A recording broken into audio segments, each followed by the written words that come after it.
Headline में आपका स्वागत है, जहां हम जटिल विषयों को सरल बनाते हैं। मैं हूं शशि और मैं हूं किरण। आज हम एक ऐसे सवाल पर बात कर रहे हैं जो शायद हम सबको कहीं ना कहीं छूता है।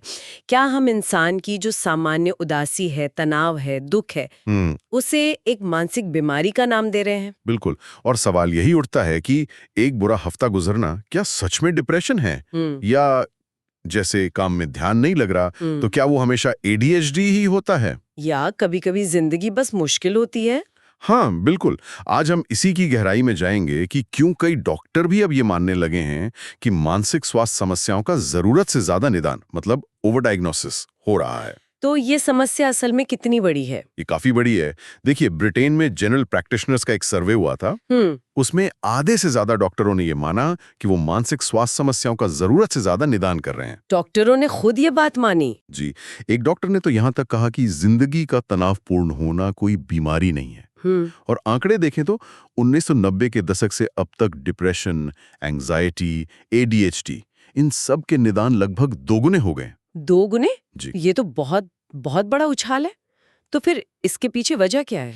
इसकी कई परतें हैं, पर एक सबसे बड़ी वजह है जिसे डायग्नोसिस क्रीप कहते हैं। Diagnosis creep? जी। ये क्या होता है? इसका मतलब है कि मानसिक बीमारियों की परिभाषाओं को इतना फैला दिया गया है कि जो व्यवहार पहले सामान्य माना जाता था, अच्छा, वो भी अब बीमारी के दायरे में आ गया है। क्या इसका कोई ठोस उदाहरण है? हाँ, सबसे बड़ा उदाहरण है डिप्रेशन के निदान से शोक यानी बेरीमेंट को हटा देना। एक मिनट, शोक को हटा देना मतलब ये कि किसी अपने को खोने के बाद जो एक गहरा दुख होता है, जो कि एक बहुत ही स्वाभाविक मानवीय प्रक्रिया है। हाँ बिल्कुल। उसे भी अब क्लिनिकल डिप्रेशन माना जा सकता है। ये तो बहुत ही चौंकाने वाली बात है। मतलब एक स्वाभाविक भावना को भी हम बीमारी का लेबल दे रहे हैं। और मुझे लगता है इसमें सोशल मीडिया का भी बड़ा हाथ होगा। आपने बिल्कुल सही पकड़ा। आजकल टिकटॉक या गूगल पर लोग अपने लक्षण डालते हैं और खुद को ही डायग्नोस कर लेते हैं। हाँ, मुझे डिप्रेशन है या मुझे एडीएचडी है। बिल्कुल।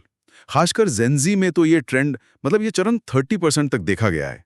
पर एक बात समझनी होगी कि किसी चीज से जुड़ाव महसूस करना, रिलेटेबल लगना एक बात है, और उसका क्लिनिकल डायग्नोसिस होना वो बिल्कुल अलग बात है। सही है।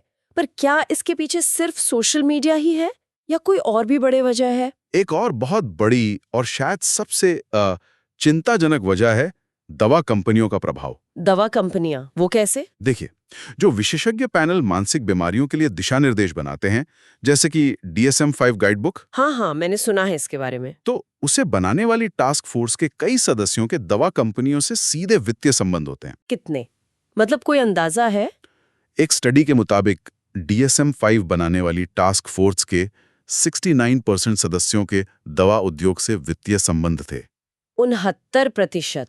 जी, 69%। ये तो अविश्वसनीय है। ये तो सीधा सीधा हितों का टकराव हुआ। मतलब जो लोग बीमारी की परिभाषा तय कर रहे हैं, उन्हीं का फायदा दवाइयां बेचने में है। बिल्कुल। इसी को डिजीज मॉन्गरिंग यानी बीमारी बेचना भी कहा जाता है। इससे उन बीमारियों के लिए एक बहुत बड़ा बाजार तैयार हो जाता है। तो इसका एक आम इंसान पर क्या असर पड़ता होगा? मतलब किसी पर ये लेबल लग जाना, ये कैसा होता है? ये एक दोधारी तलवार की तरह है। अच्छा। हाँ, एक तरफ ये निदान एक व्यक्ति पर जीवन भर का कलंक लगा सकता है। समाज उन्हें हर समय एक मानसिक रोगी की नजर से देखने लगता है। और इससे शायद उन लोगों को भी नुकसान होता होगा जो सच में गंभीर रूप से बीमार हैं। सही कहा। संसाधन उन तक पहुंचने के बजाय बढ़ जाते हैं। ये जानना कि मुझे ये समस्या है, एक राहत की बात नहीं हो सकती। हाँ, और यही इसकी जटिलता है। कई लोगों के लिए एक निदान मिलना वो एक राहत की सांस जैसा होता है। उन्हें अपनी सालों की पीड़ा का एक नाम, एक कारण मिल जाता है। ओके। और सबसे जरूरी बात, कई देशों में यही निदान आपको सरकारी लाभ, आवास और दूसरी जरूरी मदद दिलवाने का एकमात्र जरिया होता है। मतलब ये एक जरूरत भी है। हाँ, जैसा एक व्यक्ति ने कहा था, ये लेवल आपको नीचे खींचता है, लेकिन लाभ पाने के लिए आपको इसकी जरूरत भी है। तो अगर हम आज की इस पूरी बातचीत को समेटें, तो हमारे लिसनर्स के लिए मुख्य बातें क्या होंगी? मेरे ख्याल से 3 बातें सबसे अहम हैं। पहली, कि सामान्य मानवीय भावनाओं और एक गंभीर मानसिक बीमारी के बीच की जो रेखा है, वो धुंधली होती जा रही है। दूसरी, इस जरूरत से ज्यादा निदान के पीछे मेडिकल परिभाषाओं का विस्तार, सोशल मीडिया ट्रेंड्स और दवा उद्योग का बहुत गहरा प्रभाव है। और तीसरी? और तीसरी ये कि एक व्यक्ति के लिए निदान का अनुभव बहुत जटिल है। वो एक कलंक भी है, लेकिन अक्सर जरूरी मदद पाने का रास्ता भी वही खोलता है। तो आखिर में सवाल यही बचता है, मानसिक स्वास्थ्य के प्रति जागरूकता तो बहुत जरूरी है, पर क्या ये जागरूकता हमारी मुश्किलों से जूझने की जो अपनी क्षमता है, उसकी कीमत पर आ रही है? बिल्कुल।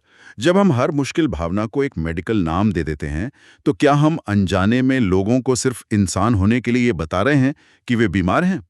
इस पर सोचिएगा जरूर। हेडलाइन को सब्सक्राइब करने के लिए धन्यवाद। अगर आपके पास भी कोई ऐसा विषय है जिस पर आप चर्चा चाहते हैं, तो हमें जरूर बताएं। अगली बार फिर मिलेंगे।